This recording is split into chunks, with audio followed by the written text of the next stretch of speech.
Good evening, everyone. Welcome to today's webinar. My name is Sophia. I organize Spectrum learning events to build and bring the community together through learning at Spectrum. So for those of you who are new to Spectrum, we are located at Duo Tower. We provide event spaces, curated workspaces for community experience, and the connections to expand businesses. In partnership between Golden Equator's group of businesses, Spectrum, and Golden Equator Consulting, we bring you today's webinar on understanding digital transformation and managing change. So joining us today on the panel is Avis Cecile, Head of Consumer Lux Asia. Lux Asia is an omni-partner of fragrance, skincare, makeup, hair care, and luxury lifestyle brands across Asia Pacific. In her role, Avis connects people, data, marketing, and customer experience, translating business to IT, and vice versa to digitally transform companies. So Avis will provide insights and perspectives on the deep understanding Lux Asia has with the Asia Pacific consumer. So next up, I have Colin Ng, Head Group Specials Projects and IT at Golden Equator. So Golden Equator is a holding group of businesses creating value within the finance, consulting, and workspace sectors. So he's experienced in the areas of team management, digital strategy, technology, experience design, product management, and client and services management. So today, Colin will be sharing with us more on digital integration as well. And next up, I have Sky Liang, who is the head solution architect at RevCorp. RevCorp develops bespoke solutions that are scalable and flexible to stay ahead of the evolving trends, enabling strategic partners to build a robust digital ecosystem. His expertise lies in enterprise software development, operations maintenance, and systems analysis. So Skies today will share insights from initiatives and digitalization in the public sector. So who best to moderate today's session? We have Meredith Carson, Managing Partner at Golden Equator Consulting. So Golden Equator Consulting is a digitally focused business consulting firm that helps with strategy, transformation, and growth. So Meredith heads a team of strategists, analysts, and creators, and is responsible for driving the growth of the consulting business.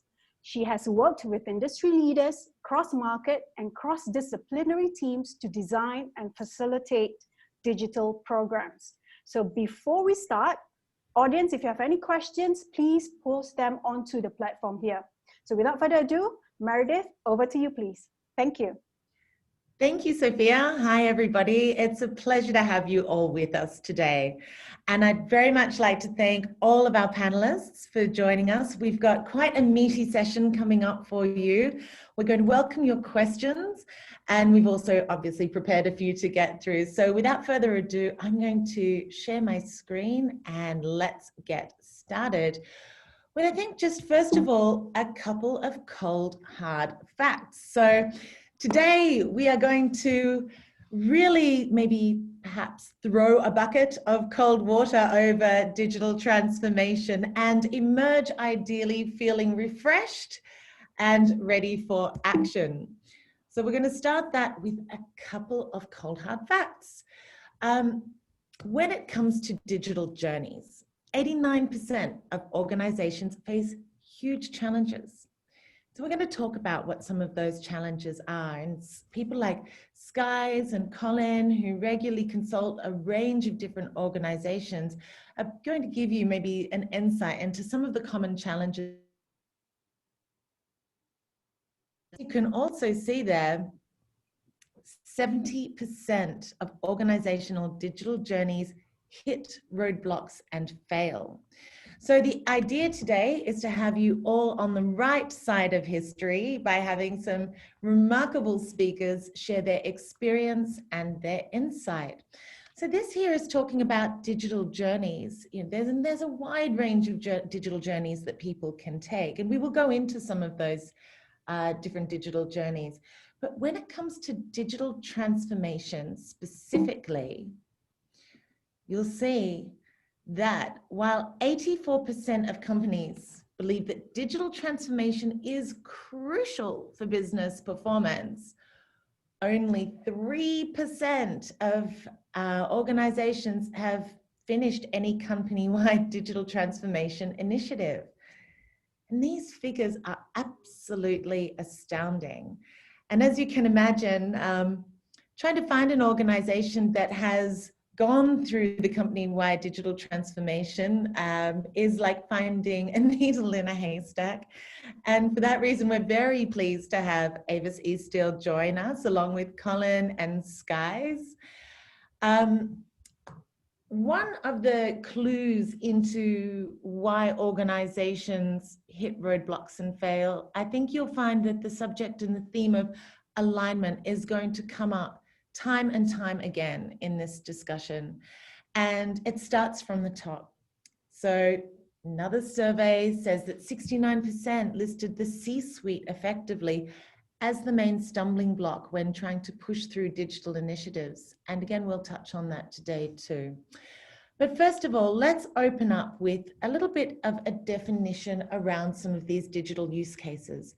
What's happening today is that everybody is lumping any kind of digital initiative under the word digital transformation. It has become a catch cry. It is losing meaning. And part of the fact that people are misappropriating the term actually is kind of why a lot of the digital transformation or digital initiatives go wrong, because of misalignment. So let's quickly break it down into the 3 need states, broad brush need states. Digital transformation. This happens when a business is pivoting using digital technology. This can open up new services, new markets, completely transform the way a company does business.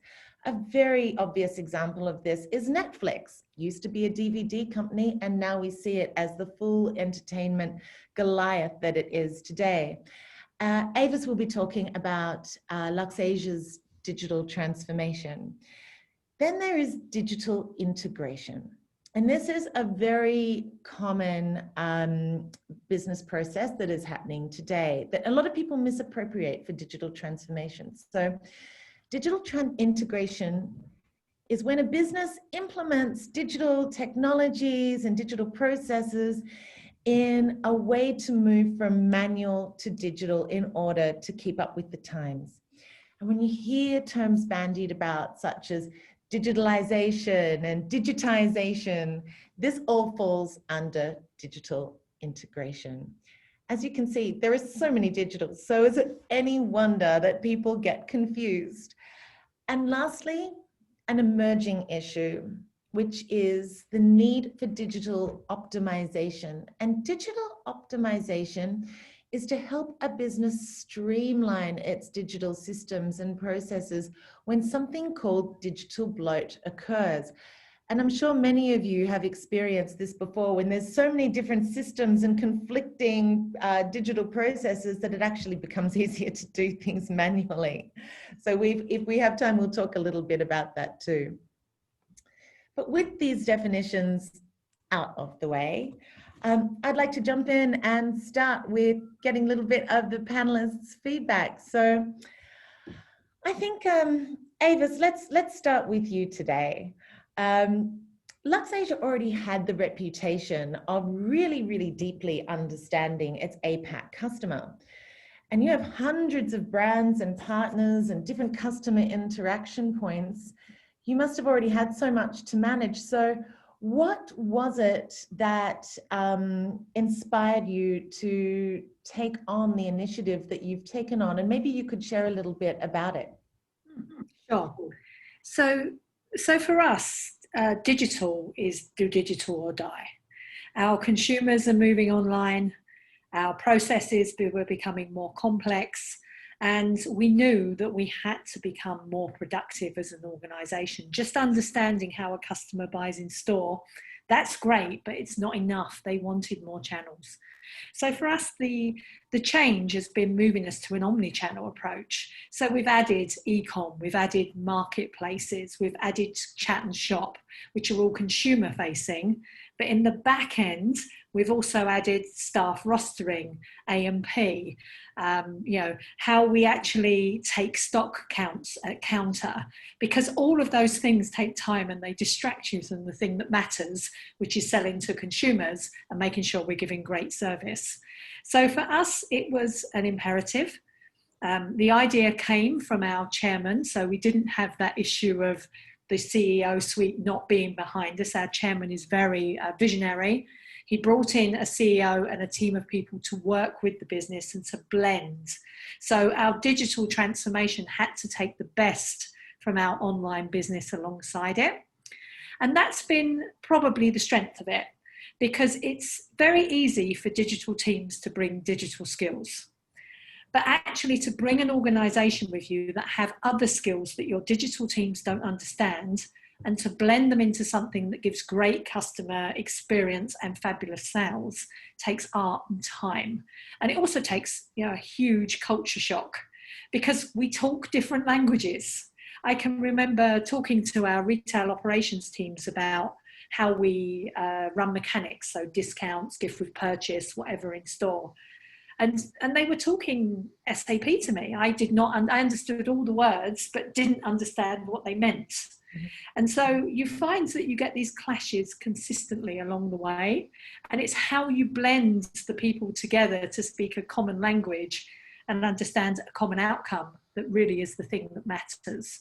So for us, transformation has been a transformation of our existing business, but also a transformation thinking change from all the people who came in with digital skills, because we had more to learn than the business did.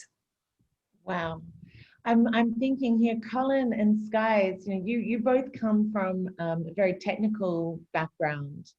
As Skies as head solutions architect, and Colin, within your role, both on the consulting side of things and as group special projects.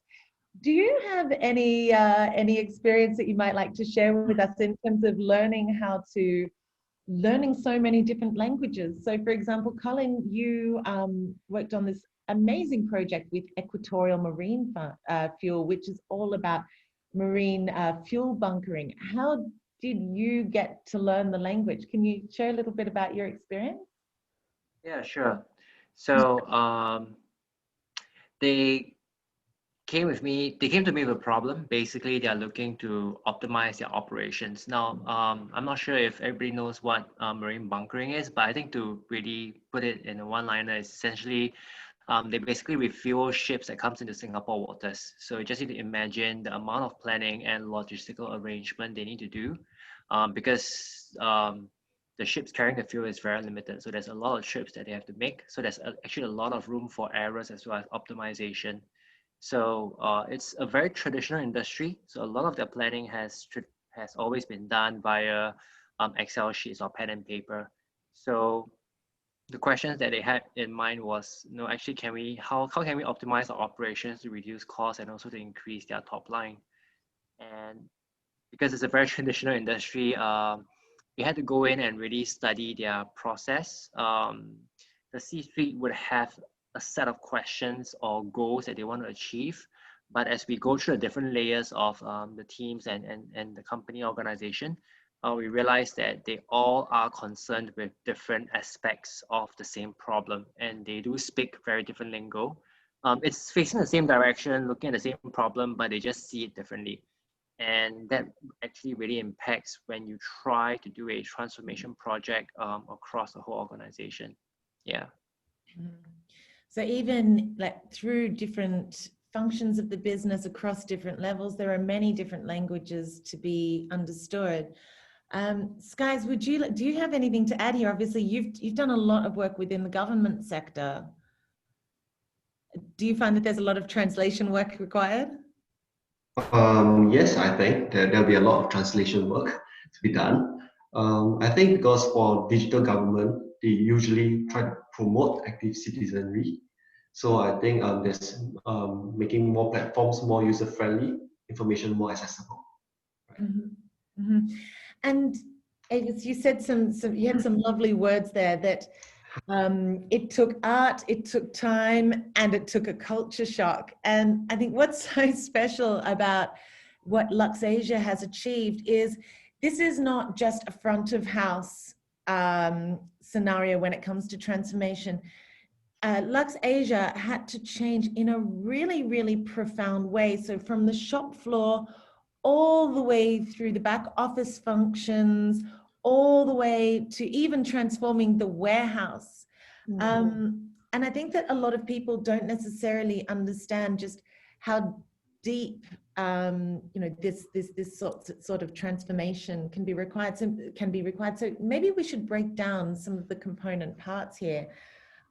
First of all, I'd like to talk about maybe the culture shock in terms of what did you do to make sure that you could take the team on the journey with you?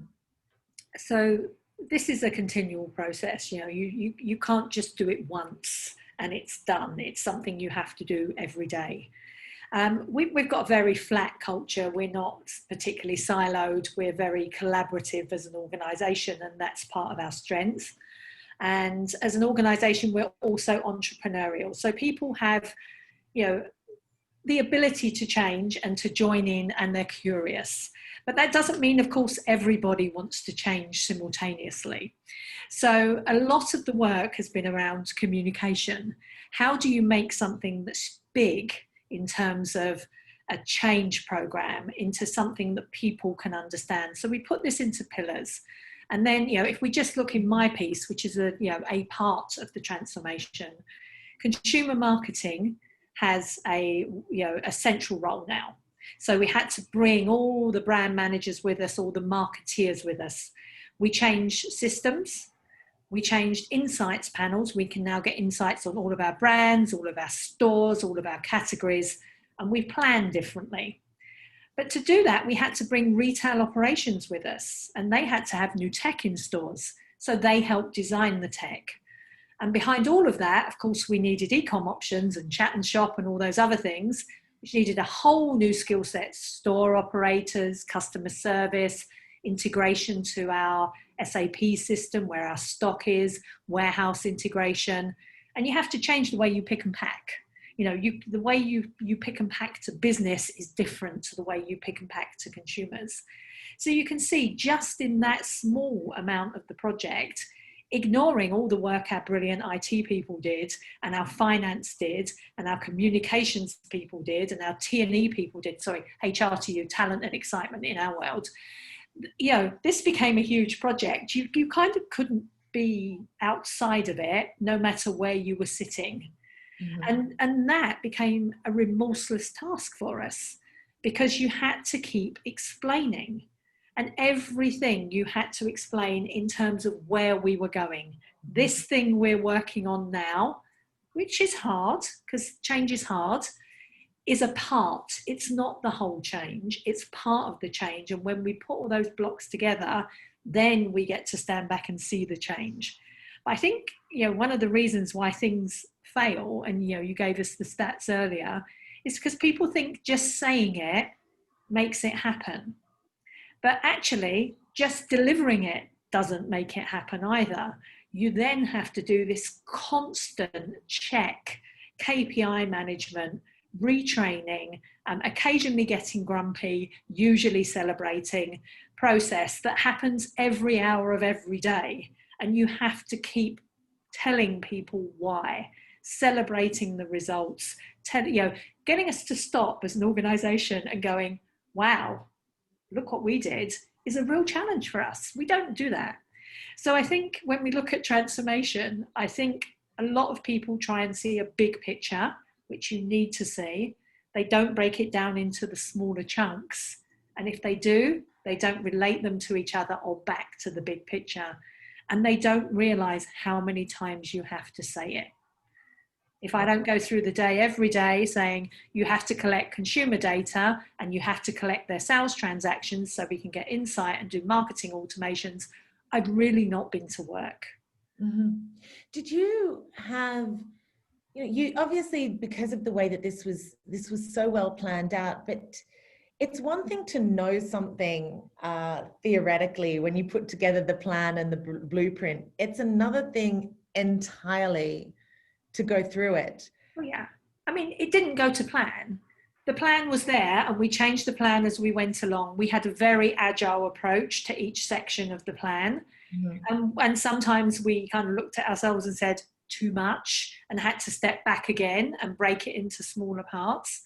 So, you know, having a plan's great. Making it work to plan, yeah, it doesn't usually work to plan. And if it does, your plan probably wasn't ambitious enough. So you kind of have to expect to have major hurdles along the way, bits where you just look at each other and go, well, that doesn't work at all. What did we think that was? And you have to go backwards sometimes to go forwards. And it can be a bit demoralizing.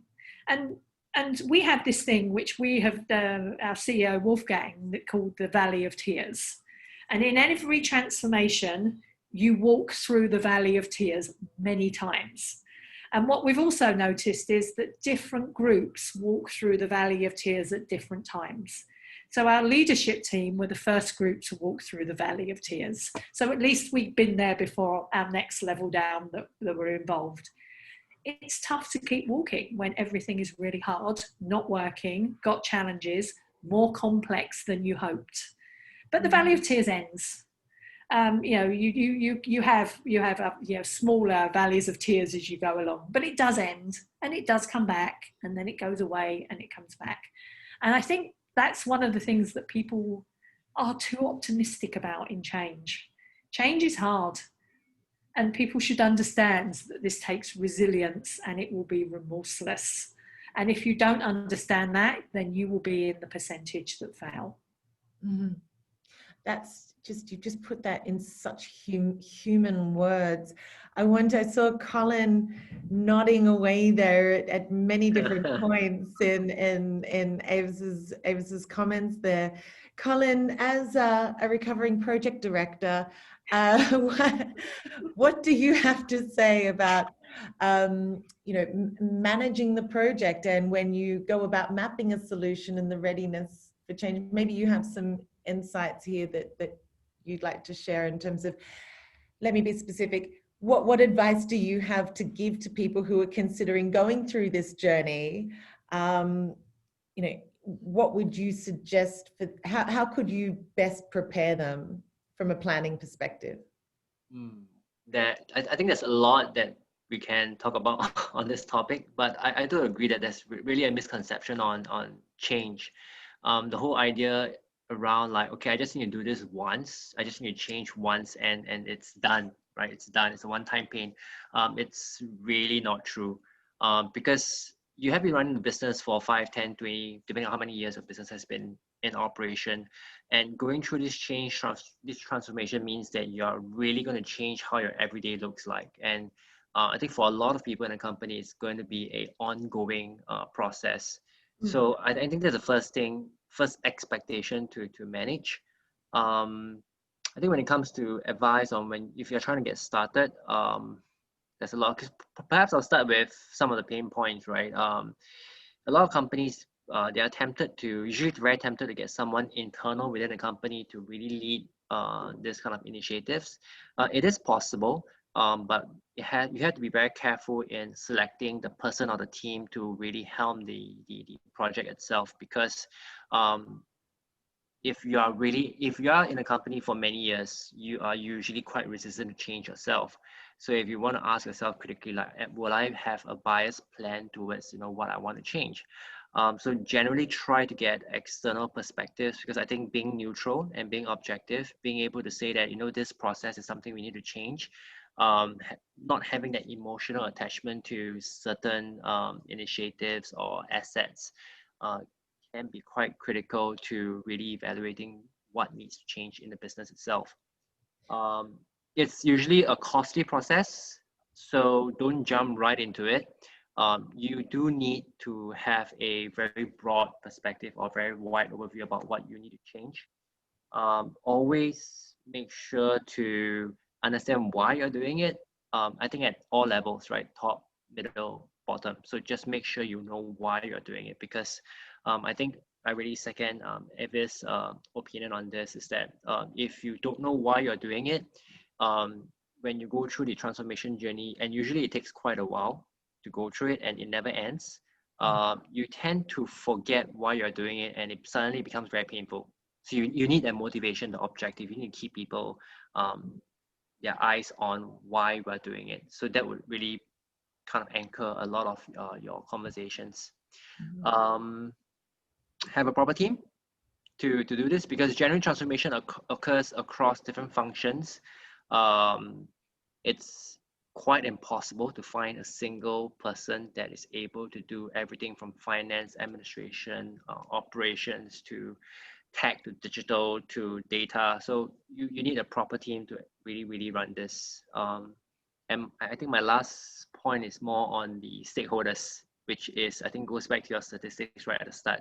I think it's very important for the whole C-suite to be aligned, because transformation generally cuts across all the verticals. And if they are not aligned, like completely aligned, there could be politics, there could be friction that occurs not at a C-suite level, but they need to drive it downwards so that all levels are able to work together.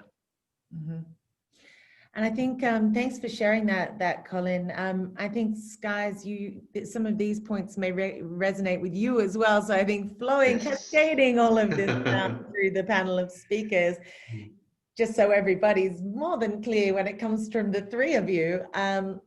What would you like to add in terms of those comments? If you can give some advice for prospective decision makers to be making that decision to get into digital transformation, what would be some of your advice on this point when it comes to planning? Well, I would say that the process usually starts with assessing ROIs.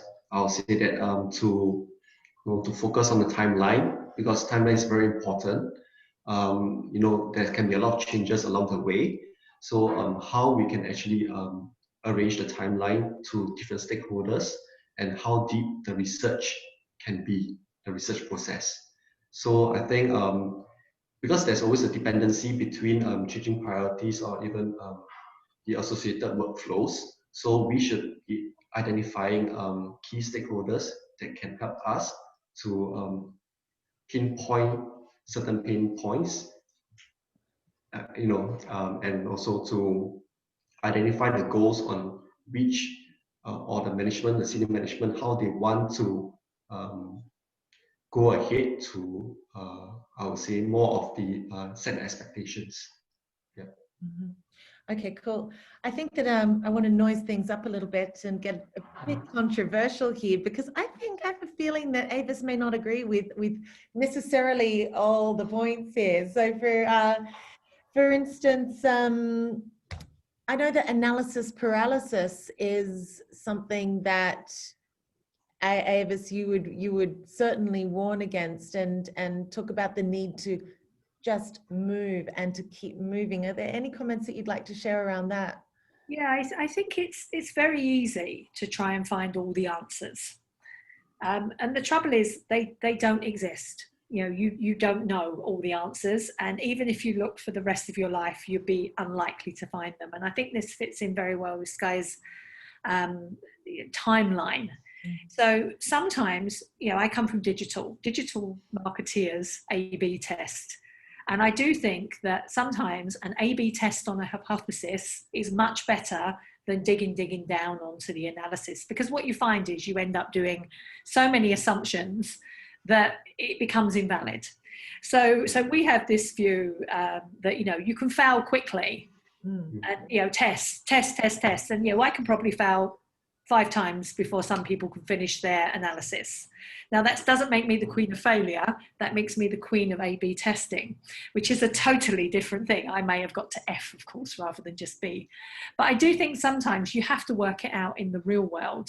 And you also have to work out when to stop, because it's very easy to keep adding and adding and adding. And I think that was a brilliant point you just brought up, because if I just take our in-store technology that we delivered for department stores, when we were doing that, I said it will give us everything we need for the consumer journey, and the retail operations teams will love it. They loved it so much, they wanted us to recreate lots of reports in there to help them do their job. And one of the things I kept saying was, we have SAP. Mm-hmm. We're not trying to recreate something we have in a different color. We're trying to deliver something new. So some of it is about testing, and some of it is about putting your arms around it and going, it's not that, guys. You want to go do that? Go start a project.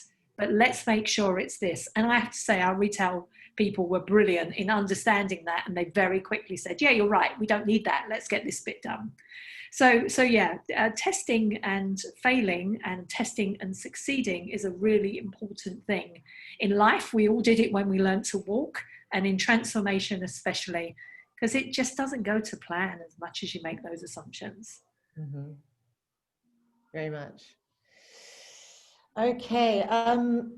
Speaking of which, in terms of talking about timelines and time taken, I'm seeing sort of themes come up here, and I want to talk a little bit about the time it takes to achieve a transformation, or in the case of EMF, and integration. And Skies, we'll also have a chat about some of the work that you've done with government as well, because I think that that's very interesting. Ava, so let's start with you. So how long has your digital transformation journey been, and how long do you project it will take? So we call it LX21. It's a 5-year program. It ends at the end of next year. We're on target. It transforms the whole business. So if I just talk about the consumer bit, because otherwise it gets too busy to explain everything. You know, our first year was understanding the need, understanding what we had, because remember, all of us people who came in didn't understand the business, so we had to learn fast. Tendering, finding vendors, and starting the build. So a year goes really fast when you have to decide that. The second year, we started marketing in earnest. We started building our initial insight reports, and we started teaching the organisation. We also brought in the concept of automated marketing that wasn't a thing before then. So, somebody has a birthday, send them a message. Somebody bought something, send them a message. We had to train that through the whole organisation. That continued right through that year and into the next year. Then we upped the strategy, the planning, the use of insights, and the real focus. And then COVID came along, and we ran even faster. Because when COVID comes, it's a real catalyst for change. Because if you don't change when all your stores are closed and you need more online sales, when are you going to change? And that was then a huge, huge pace changer for us. So this year, we've probably gone at a much faster pace than any other year. And we thought we were at blistering pace previous years as well. So it's a continual process. When will it end? I don't know if it ever does. Maybe that's why people say they never complete it. Because as soon as you complete something, the market changes, a new channel comes along. When we started, TikTok wasn't a thing. And it's everywhere now. So I think there's a thing that says we will finish our original task, and we will do that on or before schedule. Will we be finished with transformation? I don't think so. I think it's in our blood now. I don't think we can just go, right, that's that done. Let's all sit down and celebrate, maybe for an evening, but not for a whole day. Well, I do like what you also said earlier on about also celebrating the small wins and the small milestones along the way, rather than saving it up till Christmas, so to speak. Yeah, you have to, otherwise that valley of tears feels awful. Oh goodness, I imagine. Yeah. Colin, what about you? So, we're talking about digital transformation initiatives or digital integration initiatives, particularly with EMF. How long did that take? Maybe you could give us a brief history of key milestones and the time that took. It took us about a month or two to actually finish the first round of audits. Basically, we had to map all the processes out for them, and we broke it down into smaller pieces, basically helping the business see where we should start first. That's very relevant to the objective, which is primarily to optimize operations and to increase top line. So we always wanted to keep the objectives centered. So then we decided with the management that, okay, we're going to look at how to help them plan better. So after initial testing and calculations with the planning variables in place, a simple 5-day schedule had about more than 1 billion variations to a schedule itself. So it's humanly impossible for them to actually cover all scenarios. So it took us about a year and a half to finish building the very first initiative, the very first part of the digital integration program that they have. So it's a custom built program that they needed for that part of the operations. So right now, they have successfully implemented it, and I believe the team is now looking for the next transformation project to work on, like what Eve is mentioned, it never ends. Mm-hmm. I guess you always have to continually augment and stay up to date as well and anticipate. Yeah, because it's quite difficult to transform the entire system as is. Usually what we see is we will start with one piece, and once that's successful, it then spreads to the adjacent pieces and keep the momentum going. Mm-hmm. And Skaz, you do a lot of work with government. So I'm wondering, so how do governments sort of tend to implement these digital technologies to create new services, and what sort of services are they looking at as well? And we'll talk about timelines too. I would say that they focus on process automation. Reason why? Because the price of the automation and AI, it reduces inefficiencies and also unlock higher value human work. And it also allows to process large amount of data quickly and also to streamline internal processes. Next, I think with the timeline in place, usually it's quite short, I would say. But I would say that we break down into different phases in order to start these implementations. So I would say usually it takes about 2 to 3 years for a proper project to be fully implemented. So, a question for all panelists, and feel free to just pop up with an answer when you have one. How on earth would you begin to budget for a digital initiative such as this? And where do you start? What's your experience of how budgets are put together, given that there is an ongoing nature to it as well? And I say budget, including resource for it too. It's a real iterative process. So you start with a view. So you bring your first team. It may be a team that you hire into the organization, or an organization like Golden Equator, and you start building the plan. And yeah, we added costs pretty quickly through selecting vendors, and then you understand 3 years worth of tech costs. But what you have to do is always assume that you have to have something working before you bring the people in to run that next task. Because otherwise you put so much cost up front, it becomes really difficult for the business to sustain it. So it's a real balance. You have to phase things. You have to try and be as lean as you can on the costs and as fast as you can to get to the ROI, and then deliver it. So that's why we didn't spend 4 years getting to here.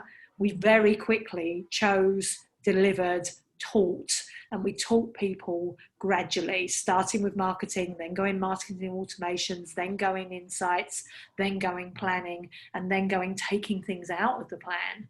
And the budget evolves over time. And some of the things you think you need, you don't need. So I thought I needed more people. I have a lot less people in my team than I envisaged at the beginning. But that's because we use our sales and our marketing teams and our retail operations teams to deliver part of the process to enhance their jobs as well, because they love being digital. So the budget becomes very movable. I'm sure it's very different if you're working with government, but for us, we're quite an agile environment. The budget is set for this year. We're about to set the budget for next year. We'll work our way through it. If there's an opportunity, we might take it. If there's COVID, we will cut it. And I think that's how most organizations work. Mm. Colin, Skaz, anything to add there?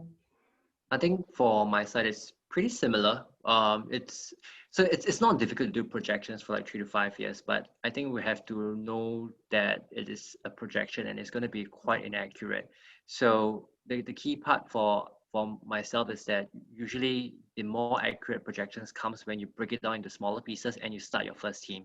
So the cost is built around the first team for the first year. And as you roll along, as you develop, as you hit your ROI, that budget needs to be flexible. So sometimes you may realize that actually we need a lot more resources because, you know, when you're going to cater for 1 billion variations in your planning, then you need to have the resources to support 1 billion calculations. So then that would actually skew the budgeting quite a bit. So I think it's being able to have an initial projection, and you need to have that flexible budget. Really agree with Colin. At my end, I will say that actually there's no one size of a budget fits all. I think that's quite appropriate in this manner. So I will say that maybe for us, what we'll do is that we'll still focus on the ROI, similar to Colin, and how we actually break down the budget is really dependent on what the senior management or the top management actually wants. I think this is very important. What the expectations needed, and this is how we can actually focus on how much we need. Yeah. And I think that sort of segues nicely into one of the questions actually that's come from the audience, from Noel Carroll, who asks, how do you sustain a digital transformation? He asks, what are your experiences on that? And what methods and techniques would you suggest? And I think that we're going to get some very interesting answers here, especially given, Avis, you're coming from the inside, Luxasia, whereas Cullen and Skies, you at some point you need to hand the keys over. There's this, no doubt, a sort of a build, operate, transfer model. So I'd be keen to hear from everyone. Skies, let's continue on with you. So how do you sustain digital transformation, and what methods, techniques would you suggest? Well, I will say that I'll just based on 4 different factors. I think maybe first I'll try to identify the current tech adoption stage of the company. I think this is how I should have the techniques to identify the adoption stage, and also to check if the management is ready and are the employees ready, and also has the company identified specific outcomes. So I mean, I'm doing a layman kind of the projection and how actually I go about doing my digital transformation. Yeah. Colin, would you like to add to that?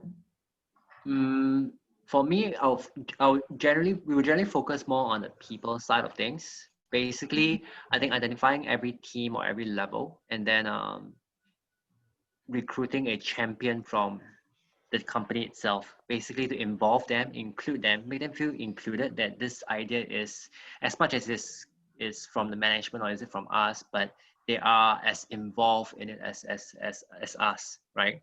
And then once it's rolled out, they of course must see the benefits. They must know that it makes their life easier.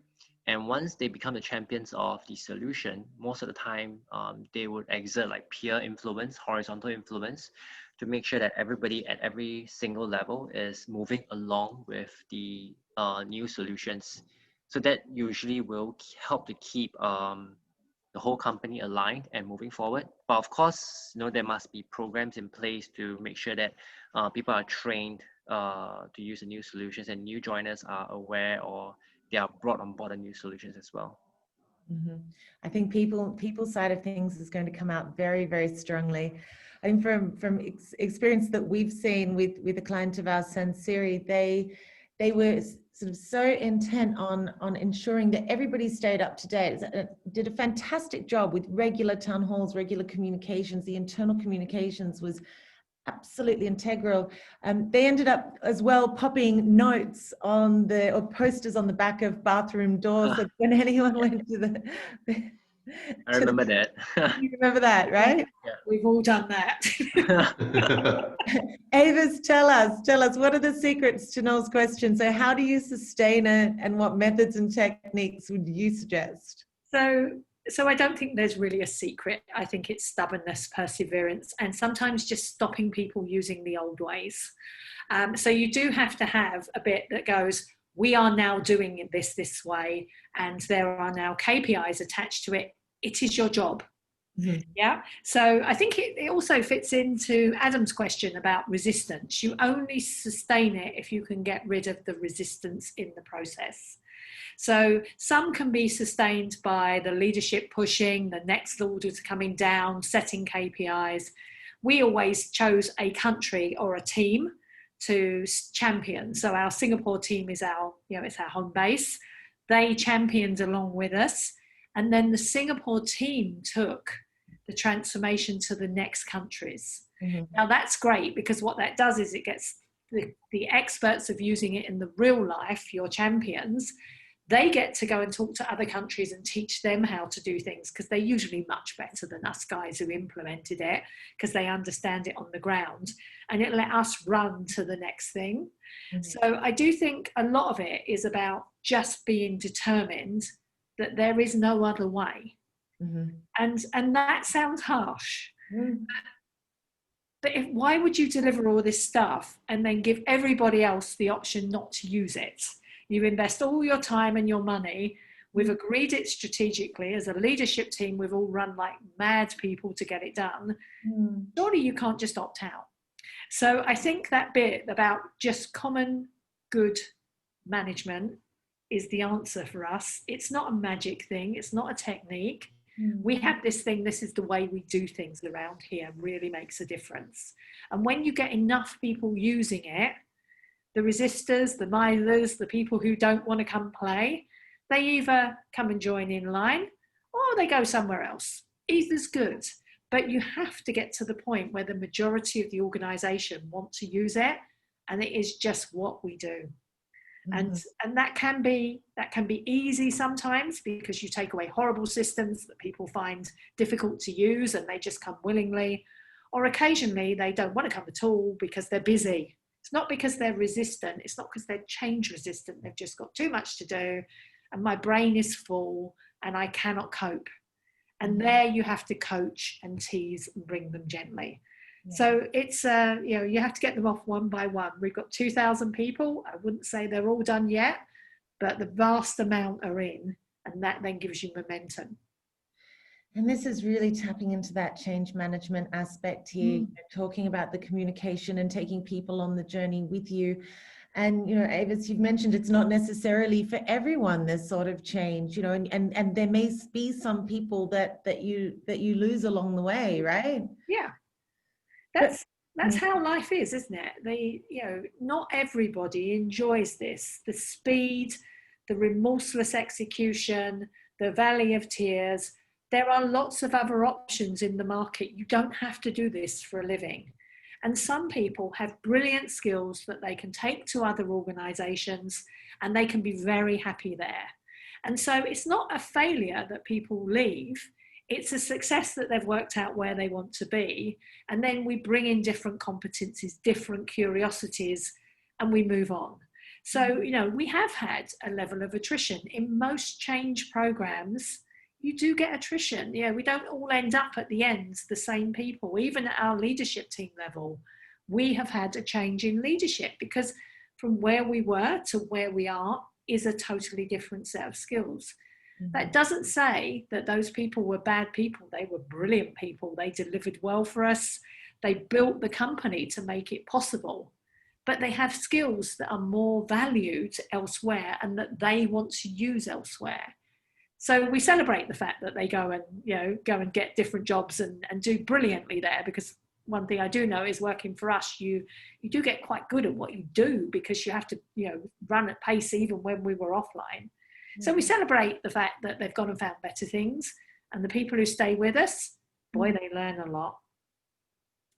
That's lovely. It's an inspiring story, and also with a healthy dose of reality, Avis. And it's a joy to talk to you in this regard, because we really do get an insight as a soldier's sneak peek, from She the Battle Weary. Yes, incredibly battle weary. But I think what was also interesting is getting set up for success. So let's come back here. So getting set up for success is bringing this project team together. And Colin, you touched on this a little bit in terms of making sure you have the right stakeholders. You know, it's not just left to the CIO or CTO to look after. You need a brains trust of people from different walks of life. So from operations to HR to marketing to finance to IT.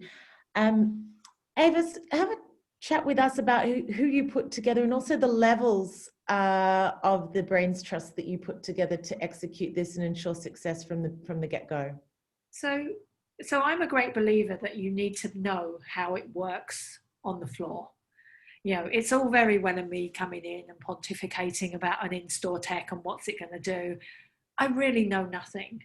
So from our point of view, we did get our retail operations people right at the beginning. We got our IT people right at the beginning, and our IT people are very flexible. We got our brand managers and our project managers. Everybody who had a part in that process, our people who worked in finance, our people who worked in the warehouse, we build teams across them. And we still do that now, even through COVID, as we were moving to ecom, we have all the groups where we're all talking to each other about how's it going, what have we got, is the mechanic right, can the warehouse deliver it, you know, all of that happens. And then we had, of course, the leadership team. And the leadership team has to set the direction and the expectation. So they may not be in the group every day, but, you know, our country manager for Singapore, who now runs the Southeast Asia region, she was very firm that her business's job was to make the change happen. Mm-hmm. It was in their job description. Mm-hmm. Now, that type of thing is brilliant, because when you're standing there trying to solve something, you can just look at her and go, help. And she brings the people you need, the people you didn't even know you need. So title and grade isn't what you need in these transformations. That frequently leads to a whole load of, you know, conversation with little substance. What you need is somebody who can lead that transformation into an outcome, but a real understanding of what it's like, because life is more complex than most transformation teams think. And if you think you know it, you probably don't. You really don't. Guys or Colin, anything you'd like to add there? I think it's very similar for my side, where generally the teams is very relevant to the process chain that you're actually trying to digitize. And very often we see for a fact that when management or when leadership team thinks that this is how it's working in a company, and then when you actually go down to really audit it from the ground up, it's pretty different when you put all the details together.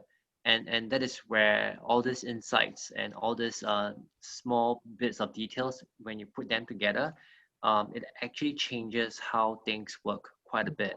And these guys on the ground, they've been doing it for so long, they know what's the best way to do it. And therein lies, I think, a advantage as well as a disadvantage, because if they're so good at doing it the same way for many years, it's also going to be quite hard to change it. So you have to work very closely with these people on the ground, because at the end of the day, no matter what kind of solutions you have in place, if the people on the ground don't use it or they reject it thoroughly, then that's going to be a problem on hand. Yeah, that's really right, because they're good at it, some of them may not see a better way of doing it. So you do have to choose your people on the ground carefully. But if you get the right people on the ground, and you know, we were very blessed to have some key people who ran retail operations and IT. Once you have them and they bring the attitude, the rest of the organization around them comes with them.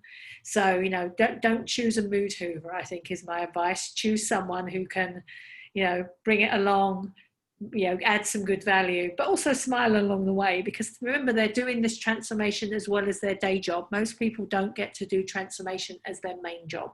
You know, We still had to sell. We still had to make sure we had the stock in the warehouse. We still had to count the money. So those things didn't happen. Didn't stop happening. So I think you're right. You do have to choose very carefully. And I think that goes actually a way to answering one of the questions that's come through from Adam, which was to all panelists. You know, where do you find the most resistance in the process? Is it in the alignment? Is it in the translation in terms of having this understood why we're doing this? And are there any tactics that always work to overcome some of these points of resistance? So I think that you've just tapped on one there, Avis, in terms of making sure that you have people who are informed, but also bring a good sense of positivity and energy to the process as well, because you know, it can be fun, but as you said, there's all, you know, you're going to go through a valley of tears, and sometimes if you didn't laugh, you'd cry. So best not to have the fun hoovers there. Yeah, it definitely is a challenge. So most people don't come into work to be resistant today. You know, they come in to do a good job and to go home and feel like they've done a good job. And I think you always have to remember that in any transformation. If people are resistant, it's because they're busy. It's because they're scared. It's because they don't understand. It's not because they're naturally resistant, you know. So I think and we were very lucky. I mean, apart from, you know, there's always a creative difference on how you market and whether you market with outcomes. So, you know, we've gone from we did this to a very ROI driven marketing, and some people found that hard. Mm-hmm. But mainly, if people were resistant in our program, you had to understand why. And sometimes it's because you were missing something. So sometimes resistance is the thing that's just a flag waving at you going, you've not got this. And so you have to take that resistance as a sign that maybe not all is good. And maybe not all is good because you've done something that makes it not good, or you're missing something, not just because that person's just decided to come in today and make your life troublesome. So if you come from the point that everybody comes in to do a good job and you listen, and then eventually, if you really, really, really cannot get there, then you enforce. But most things don't need enforcing. They really don't. Most things can be talked through and pushed through. And we can just sometimes say, you know what? Should we just try it? And just trying it means that we haven't agreed this is going to stay, but if it's successful, it stays. And if you know it's going to be successful, it's a great way of getting rid of resistance. Well, I think that segues into a question that Zoe Sioras has. And I think this is a difficult one to answer, but she's maybe not for, maybe you'll have a suggestion here. Last question that we'll take before we sort of maybe wrap up with one final piece of advice. So how do you measure your successes with your teams and your customers? You know, from where I'm standing, the KPIs and how you measure success really depends on your objectives. And I don't think that there are necessarily one size fits all metrics. So, you know, if your focus area is your customer, your employees, operations, safety, infrastructure, disruption, and innovation, there are, you know, completely different possible metrics that you have, you know, for some of those. I should mention, you know, for the listeners, there are some suggested KPIs in our white paper, which is, that doesn't work, which you can find on the website and on goldenequatorconsulting.com. Just go to the white paper there, and there's a little bit of a steer on KPIs. But to Zoe's question, how do you measure your successes with your teams and customers? You know, do you use NPS or the measures of CSAT, and what sort of improvements were you expecting and did you see? So for us, I think because we're a retailer at our heart, the NPS is important. Yes, of course we do NPS, because we want to know if we haven't delighted our customers, what do we need to make it right? But mainly the KPIs around success come from, are we finding more new customers? Are customers repeating? Are they increasing their basket size? Are they changing the products from entry-level products up to different products, or are they moving from just skincare to skincare and colour and skincare and hair care? So for us, the KPIs are reasonably easy to find, because if we have happy customers, they keep coming back and they keep buying. But they buy more and they buy more often. And that's a solid KPI, because if we can see that happening from the customers, we can also measure our staff in the same way. So, you know, everybody in Luxasia has a target. You know, we have to hit our sales target, and that's been a challenging task this year. How do we continue to do that? How do we delight them? That is for us an easy way of doing it. So we took the top level KPI and we broke it down more. And we broke it down more so people could see what they could do to increase the top level. So when you're a B2C business, I think it's sometimes easier than maybe if you're a B2B business. Okay, well, I realize that we're bang on 6:30 right at the moment. So I think we managed to squeeze an awful lot of good advice into this 1 hour. So I'd like to thank you all very much, Avis, Skies, Colin, for your time and your advice, both of which is invaluable. And Sophia, I'll hand it back over to you. Thank you.